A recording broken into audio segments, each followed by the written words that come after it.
గురుకృపా విశేషం వల్ల శ్రీమద్భాగవత ప్రవేశము. నమస్కారం మాస్టర్.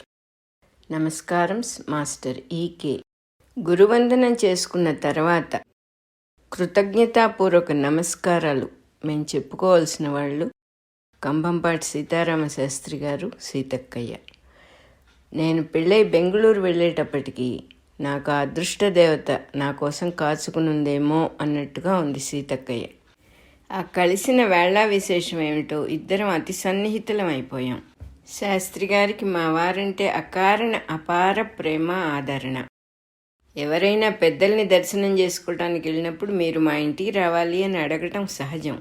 కానీ శాస్త్రి గారు మాస్టర్ గారితో, మాస్టర్ గారు మీరు కృష్ణమూర్తి ఇంటికి రావాలి అని అడిగారు. ప్రసన్న, నువ్వు మాస్టర్ గారిని కలవాలని తహతహలాడిపోయి సీతక్కయ్య మొత్తానికి మాస్టర్ గారు వచ్చినప్పుడు నేను కలిసేటట్టుగా చేసింది. దీనికి నేను మా వారికి కూడా కృతజ్ఞతలు చెప్పుకోవాలి. నేను ఎక్కడో పని మీద బయటికి వెళ్తే మా వారు నన్ను వెతికి తీసుకెళ్లి సీతక్కయ్యకి అప్పగించారు. ఆ పుణ్య దంపతుల కలవ వల్ల మొదటిసారిగా గురుదర్శనం అయింది. నాకు మాస్టర్ గారిని కలవటం జరిగింది. మా ఇంటికి మాస్టర్ గారు రావాలని కోరటం, అది ఆయన రావటం ఎంతో చక్కగా జరిగింది. ఇద్దరు కూడా అట్లా ఉన్నారు. వాళ్ళ పిల్లలు కూడా అట్లాగే ఉన్నారు. కంభంపాటి రామకృష్ణ నా పెళ్ళయ్యేటప్పటికే నా కోసం ఒక కొడుకుని కని ఉంచిన మా సీతక్కయ్యకి, శాస్త్రి గారికి కృతజ్ఞతలు. ఆ పిల్లవాడు ఇవాళ నన్ను, పిన్ని నువ్వు భాగవతం చదివితే నాకు తెలుగు రాదు, నాకు వినాలనుంది అనే మాట వాడి నోటి నుంచి మాస్టర్ గారే చెప్పించారు నేను అనుకుంటున్నాను. ఎందుకంటే నేను అసలు ఊహించలేదు, నేను భాగవతం ముట్టుకోగలనని నేను అసలు ఊహించలేదు. భాగవత ప్రవేశం మా జీవితంలో మళ్ళీ సీతక్కయ్య వల్లనే జరిగింది. ఈ పుస్తకం చదువు ఎంత బాగుంటుందో, ఈ పుస్తకం చదువు అని ఇస్తే అసలు పేజీ తీసినప్పటి నుంచి ఎక్కడ ఏ పేజీ తీసినా అది నిజంగా మందార మకరందమే, అద్భుతమైనటువంటి ఆ తేనె వాకలన్నీ కూడా నా జీవితంలో సోకి, మా జీవితాల్లో సోకి మేము మా పిల్లలు ఎంతో హాయిగా ఉన్నామంటే ఆ దంపతులు పార్వతీ పరమేశ్వర్లే మా దృష్టిలో. ఆ పిల్లవాడు కూడా నా పెద్ద కొడుకు అని అనిపించుకున్నాడు. రామకృష్ణని కుటుంబాన్ని, సీతక్కయ్య కుటుంబాన్ని అందరినీ రక్షిస్తూ ఉన్న మాస్టర్ గారికి నమస్కారాలు చెప్పుకుంటూ నేను ఈ సాహసం చేస్తున్నాను. భాగవతం అంటే సామాన్యం కాదు, నేనేమిటి చెప్పటం ఏమిటి అయ్యే పని కాదని తెలిసి నాకు నోట్లో నుంచి మాట కూడా సరిగా రాని వాళ్ళు ఏదో కవితలు చెప్పబోతే ఎలా ఉంటుందో, ఛందస్సులు రాని వాళ్ళు కవిత్వాలు రాయబోతే ఎలా ఉంటుందో అలా ఉంది నా పరిస్థితి. కానీ నా చేయి పట్టుకున్న వాళ్ళు పెద్దలు కాబట్టి నాకు ఇంత మటుకు నా జీవితంలో జరిగినవన్నీ జరుగుతూ ఉన్నాయి. కానీ నా ప్రమేయం కానీ నా గొప్పతనం కానీ ఏమాత్రం లేదు అని నాకు తెలుసు కాబట్టి నేను ఈ సాహసం చేస్తున్నాను. సీతక్కయ్యకి, శాస్త్రి గారికి పాదాభివందనాలు. పిల్లవాడికి కంభంపాటి రామకృష్ణకు నా మనఃపూర్వక ఆశీర్వచనాలు. నన్ను పిన్ని అని పిలిచే కోడలు ఇందిరమ్మకి మనఃపూర్వక ఆశీర్వచనాలు. పిల్లవాడు ప్రణవ్కి కూడా ఆశీస్సులు. సీతక్కయ్యకి ఇంకో 2 ముత్యాలు ఉన్నారు. ఆ ముత్యాలకు కూడా ఆడపిల్లలిద్దరికీ కూడా మా ఇద్దరి ఆశీర్వచనాలు. సీతక్కయ్య చెల్లెలు లక్ష్మక్కయ్య నాకు తోడికోడలు, ఎంతో సహాయం, ఆత్మీయతగా ఉన్న స్వంత అక్కలాగానే నాకెంతో అన్ని రకాలుగాను మానసికంగా, శారీరకంగా సహాయం ఎన్ని రకాలుగానో చేసింది తను. ఎన్నోసార్లు కాన్ఫిడెన్స్ పడిపోయినప్పుడు ఎన్నోసార్లు నాకు ధైర్యం చెప్పి నన్ను బాగా నిలబెట్టింది. లక్ష్మక్కయ్యకి నమస్కారాలు చెప్పుకుంటూ ఇంకొక ముఖ్యమైన వ్యక్తి ఉన్నారు నా జీవితంలో, నా భర్త గారు అల్లాది కృష్ణమూర్తి గారు. ఆయన నేను కలిసి చదువుకునేవాళ్ళం ఈ భాగవతం. మాస్టర్ గారికి మహాభక్తులు ఆయన. మాస్టర్ గారిని గురువుగానే స్వీకరించారు. మాస్టర్ గారు కూడా ఒప్పుకున్నారు ఆయనకి గురువుగా ఉండటానికి. మాస్టర్ గారే స్వయంగా ప్రేయర్ అనేది మా వారికి ఇచ్చారన్నమాట. మాస్టర్ గారి శిష్యులైన మా వారి సాన్నిధ్యం వల్ల నేను ఎన్నో విషయాలు నేర్చుకున్నాను. ప్రాక్టికల్ లివింగ్ ఆయనే నాకు యాక్చువల్గా నేర్పించారు. నా దృష్టిలో ఆయన నాకు గురువు, దైవము. ఒక విధంగా చెప్పాలంటే నన్ను ఒక శిల్పంలాగా షేప్ చేసింది నేను ఈ స్థితికి రావడానికి పూర్తి కారణం మా వారే. ఆయనకి నమస్కరించుకుంటూ ఈ గ్రంథాన్ని ముట్టుకోవటానికి నేను సాహసం చేస్తున్నాను.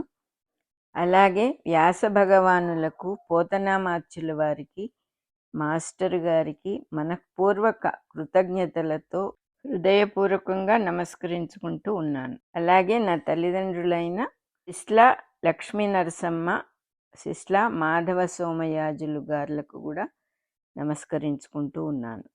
Recording number 1, number 1. మాస్టర్ గారికి నమస్కరించుకుంటూ, మాస్టర్ గారు తెనుగు చేసిన పోతన భాగవతం, భాగవత రహస్య ప్రకాశము అనేటటువంటి మహాగ్రంథాన్ని ముట్టుకోవటానికి నేను సాహసం చేస్తున్నాను. నా గురువులు, నా దైవం, అందరినీ రక్షిస్తూ ఉన్న పరమాత్మ నన్ను ఆశీర్వదిస్తాడు మాస్టర్ గారి రూపంలో అని తెలుసు కాబట్టి ఇది చేయడం జరుగుతోంది. ఎవరి ద్వారానో నన్ను ఎక్కడా ఊహించని నా పెద్ద కొడుకు ద్వారా నన్ను అడిగిచ్చి మాస్టర్ గారు నన్నే మీరు దీంట్లోకి ప్రవేశపెడుతూ ఉన్నారు. ఇంతకంటే నాకు జీవితానికి ఇంకొక సార్థకత కావాలని నేను అనుకోవటం లేదు. ఎంత మటుకు ఇది జరుగుతుందో అంత మటుకు. ఇక్కడ ఇప్పుడు మనం భాగవత రహస్య ప్రకాశం అనే దాంట్లో ముందు మాట అనేటటువంటి మాట హెడ్డింగ్తో చదువుకుంటూ ఉన్నాము. దీన్ని కంభంపాటి పార్వతీ కుమార్ గారు చెప్పారు, ఈ మాటని రాశారు. ముందు మాట. భగవదనురక్తి ఉత్తమ సంస్కారము. మానవుడు సంస్కరింపబడుచున్న కొలది, పవిత్రత చెందుచున్న కొలది దైవపరమగు విషయములయందు అనురక్తిని పొందుచుండును. అట్టి అనురక్తి పొందు మానవుడు షడ్వికార రహితుడై భగవదనుభూతిని పొందుచు సంతృప్తుడై జీవించుచుండును. అట్టివారి జీవనమే వైభవము. ఇతర వైభవములు మెరుపుల వంటివి. భక్తుల జీవితములు శాశ్వతమగు వెలుగు వంటివి. మెరుపులు వచ్చిపోవుచుండును, మెరసిపోవుచుండును, వెలుగు శాశ్వతముగా ఉండును. ఆ వెలుగు చీకటులను దాటిన వెలుగు, చీకటులు లేని వెలుగు. భాగవతమందు పేర్కొనబడిన భక్తుల జీవితములు భగవంతుని యందు గల అనురక్తి ప్రేమలను చాటుచూ ఉండును. భగవంతుని వలె వారి కథలు కూడా శాశ్వతమే. వారు నిరహంకారులై, నిరపేక్షులై, సజ్జనులై, అందరికీ చల్లదనము ప్రసాదించువారిగా ఉందురు. భగవంతుని నమ్మినవారు మెండు, భగవంతుడు నచ్చినవారు, భగవంతుని ప్రేమించువారు, భగవంతుని యందు అనురక్తి కలవారు బహుకొద్ది. భగవంతుని నమ్ముట తమ ప్రయోజనముల కొరకే ఎక్కువగా ఉండును. వ్యక్తిగత ప్రయోజనములకై భగవంతుని నమ్ముట సామాన్యము. ఏ ప్రయోజనము ఆశించక భగవంతుని ఆశ్రయించుట, ప్రేమించుట, ఆరాధించుట, అంతరంగ బహిరంగములయందు భావించుట నిజమగు భక్తి.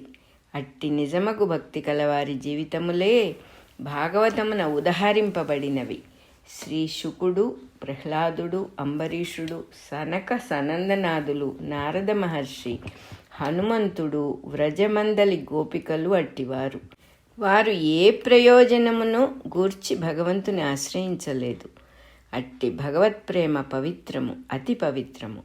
వారు దైవమును కూడా, అంతర్యామి అను దైవమును లోపల బయట దర్శించుచు శాశ్వతులై జీవించుచుందురు.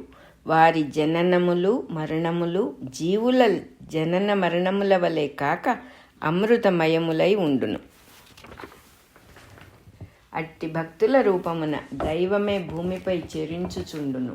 వారి కథలు అత్యంత మధురముగా ఉండును, తన్మయత్వము కలిగించును, జీవులను సహజముగా ఆకర్షించును. ఇనుము అయస్కాంత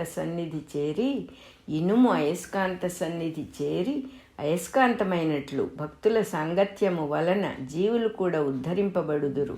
ఇది అంతయు దైవలీల అని భావింతురే గాని తాము జీవులను ఉద్ధరించుచుంటిమి అను భ్రాంతిని దాటి భక్తులు జీవింతురు. వారు మానవులలో మహాత్ములు. సంస్కృత మూలమైన భాగవతమును పోతనామాత్యులు తెలుగునకు అనువదించిరి, పద్యరచన గావించిరి. హృదయస్థము చేయదగిన పద్యములు కోకొల్లలుగా పోతన పద్యభాగమున ఉన్నవి. ప్రార్థనా పద్యములెన్నియో కలవు. వానిని ఆర్ద్రతతో పఠించుచు తన్మయత్వము చెందువారెందరో కలరు. పద్యభావము అవగాహన కాని ఆ రోజులలో వచనమే శరణ్యము. వచనమున పద్యభావమును ఆవిష్కరింపజేసి రహస్యార్థములను అందించి గురుదేవులు మాస్టర్ ఈకే కులపతి ఎక్కిరాల కృష్ణమాచార్య గారు భక్తజనులకు ఊరట కలిగించినారు. విశేషార్థములను ఎన్నిటినో తెలిపినారు. యోగ రహస్యములను దైవరహస్యములను వెలికి కొనివచ్చి భాగవతమునకెనలేని సేవ గావించినారు. భగవంతుని కొరకై ఆరాటపడు వారికి గురుదేవుల రచన భాగవత మార్గమున స్ఫూర్తిని ఇనుమడింపజేయగలదు. భాగవత రహస్య ప్రకాశమును ముద్రించుట, భక్తజనులకు అందించుట యజ్ఞార్థముగా 1976వ సంవత్సరములో ది వరల్డ్ టీచర్ ట్రస్ట్ జగద్గురు పీఠము స్వీకరించినది. మాస్టర్ ఈకే గారి సంకల్పమునకు సజీవ రూపమైన ఈ బృహత్తర కార్యక్రమమును 30 సంవత్సరములుగా నిర్వర్తించుచున్నది. ఈ పునర్ముద్రణ రూపమున యజ్ఞార్థ కార్యము కొనసాగుచున్నది. ఇందు బాధ్యత వహించుచున్న కార్యవర్గము తగు విధముగా అంతర్యామి దైవముచే అనుగ్రహించబడుచున్నది. వారికి చదువరులందరూ కృతజ్ఞులే, చదువరులకు వారును కృతజ్ఞులే. మాస్టర్ పార్వతీ కుమార్ అంతర్జాతీయ గౌరవాధ్యక్షులు జగద్గురుపీఠం, విశాఖపట్నం, 16/5/2006. మన దురదృష్టం కొద్దీ పార్వతీ కుమార్ గారు ఇప్పుడు ఫిజికల్ బాడీలో లేరు. ఈ మధ్యనే వారు గురు సాన్నిధ్యం చేరుకున్నారు. ఆయన కూడా నేను ఎప్పుడు అనేదాన్ని నేను తల్లినే, నేను పిన్నినే మీకు అనేదాన్ని. మేము బంధుత్వం ఉన్నా కూడా ఆత్మీయత ద్వారా తల్లి కొడుకుల అనుబంధమే. ఆవిడ మీరు నాకు అత్తగారా, మీరు నాకంటే చిన్నవారా పెద్దవారా అని ఎగతాళి చేసేవారు కృష్ణకుమారి గారు. వాళ్ళని ఆ దంపతులను కూడా భగవత్ స్వరూపాలుగా పార్వతీ పరమేశ్వరులుగా భావించుకుంటూ నమస్కరించుకుంటూ గురువు గారికి గురుపత్ని గారికి నమస్కరించుకుంటూ ఈ పుస్తకాన్ని మొదలు పెడుతూ ఉన్నాను. నెక్స్ట్ది భాగవత రచనా వివరణములు అని ఉన్నది. ఇక్కడ తేదీ 21/7/1976 ఉదయం రైలు ప్రయాణములో 7:30 గంటల సమయమున పరమగురువులైన మాస్టర్ ఈకే కులపతి ఎక్కిరాల కృష్ణమాచార్య గారికి పోలీస్ అధికారి అయిన శ్రీ రామకృష్ణ శెట్టి గారికి మధ్య జరిగిన సంభాషణములో శ్రీమద్ భాగవతమునకు రహస్య ప్రకాశము వ్రాయు సంకల్పము ఉదయించినది. శ్రీమద్ భాగవతము మొదటి భాగము ముద్రించబడి స్వస్తి శ్రీ పింగళనామ సంవత్సర జ్యేష్ఠ బహుళ సప్తమి శతభిష నక్షత్రయుక్త మకర లగ్నమున అనగా తేదీ 7/6/1977 ఆవిష్కరింపబడి భాగవతావతరణ పర్వదినమై ఒక మహోత్సవముగా జరిగినది. మాస్టర్ ఈకే గారు భాగవతములోని 6 స్కంధములకు అట్లే సప్తమ స్కంధములోని 114వ పద్యము వరకు రహస్య ప్రకాశమును రచించి ఉన్నారు. 16 భాగములుగా శ్రీమద్ భాగవతమును ది వరల్డ్ టీచర్ ట్రస్ట్ ప్రచురించినది. వీనిలో అనేక భాగములు అనేక పర్యాయములు పునర్ముద్రణము గావింపబడినవి. 12/2/1984 తేదీ రాత్రి 7:30 గంటల సమయములో చివరగా సప్తమ స్కంధములోని 177వ పద్యము వరకు మాస్టర్ ఈకే భాగవత రహస్య ప్రకాశమును వ్రాసిరి. అనంతరము దశమ స్కంధము వరకు మాస్టర్ గారి అనుయాయులైన శ్రీ చివుకుల రవిశర్మ గారు రహస్య ప్రకాశమును అందించి ఉన్నారు. ఇవన్నీ 17వ భాగము నుండి 22వ భాగము వరకు ట్రస్టుచే ప్రచురింపబడినవి. భాగవతమును భాగములుగా ముద్రించుట వలన భారము ముద్రణా వ్యయము పెరుగుచున్నవి. అట్లే స్కందముల వారీగా రహస్య ప్రకాశము టీకా తాత్పర్యములను మూలముతో కలిపి ప్రచురించి సాధక భక్తజనులకు అందజేసిన బాగుండునని భాగవత జనులు మాకు సూచించి ఉన్నారు. ఈ సూచనను వాసుదేవ స్వరూపులైన మాస్టర్ ఈకే గారి వాక్కుగా స్వీకరించి అవకాశం ఉన్నంత వరకు స్కంధములుగా ఏకసంపుటములుగా ప్రచురించుటకు ట్రస్టు నిర్వాహక బృందము నిర్ణయించినది. పూర్వము ప్రథమ స్కంధము ప్రథమ ద్వితీయ భాగములుగా ముద్రింపబడినది. ఇప్పుడు ఈ 2 భాగములను కలిపి ప్రథమ స్కంధముగా ఏకసంపుటముగా ప్రచురించుచున్నాము. అట్లే మాస్టర్ గారు రచించిన పూర్వపు 16 భాగములను షష్టమ స్కంధాంతము ఏకసంపుటముగా, తృతీయ చతుర్థ స్కంధములు ఒక్కొక్కటి 2 సంపుటములుగా మొత్తము 8 సంపుటములుగా ప్రచురింపబడును. ఈ మార్పును గమనించవలసినదిగా సాధక సోదర బృందమునకు సవినయముగా మనవి చేయుచున్నాను.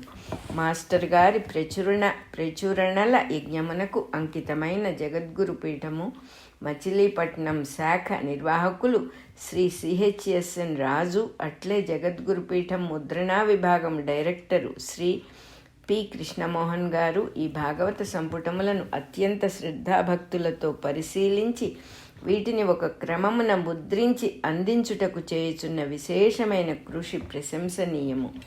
ఈ భాగవత యజ్ఞమునకు ఋత్వికులైన వ్రాయసకారులకు గత 30 సంవత్సరములుగా భాగవత రహస్య ప్రకాశపు గ్రంథములను భక్తి శ్రద్ధలతో కొన్ని వేల కుటుంబములలో అందుబాటులో ఉంచుటకు నిరంతర కృషి చేయుచున్న వివిధ కేంద్రముల జగద్గురు పీఠము నిర్వాహకులకు, ప్రాంతీయ గణపతులకు, సమర్పితమైన అసంఖ్యాక కార్యకర్తలకు భాగవతమూర్తి అయిన మాస్టర్ గారి శుభాశీస్సులు.